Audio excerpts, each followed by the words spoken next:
Všimol si, že v poslednom čase všetko beží tak rýchlo? Veď teraz začali prázdniny a už sú skoro v polovici. Prečo sa to však deje? Čas sa fyzicky nezrýchľuje, alebo áno? Vec, o ktorej hovoríme, sa oficiálne volá časová percepcia.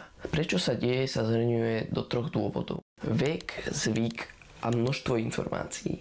Keď sme boli ešte malé bábätka, čas sme vnímali oveľa pomalšie. Je to kvôli tomu, že 4-ročnému dieťaťu tvorí 1 rok oveľa väčšiu časť zo života ako 40-ročnému mužovi. Druhé vysvetlenie spočíva v tom, že ľudia si radi zvykajú. Aspoň na to dobré. Keď robíme niečo nové, náš mozog si to užíva a preto sa nám to zdá byť pomalšie. Ale keď už to robíme po 10. krát, mozog si na to zvykne a všetko ostatné nám príde veľmi rýchle. Tretie a posledné vysvetlenie spočíva v množstve informácií, ktoré každý deň konzumujeme.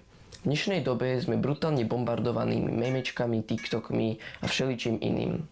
Toto náš mozog preťažuje a ten nestíha spracovávať všetky informácie, ktoré sa do ňoho dostanú. Toto vytvára pocit rýchlosti. Tak teraz už vieš, prečo čas beží tak rýchlo. Ale rád by som sa ťa ešte raz opýtal.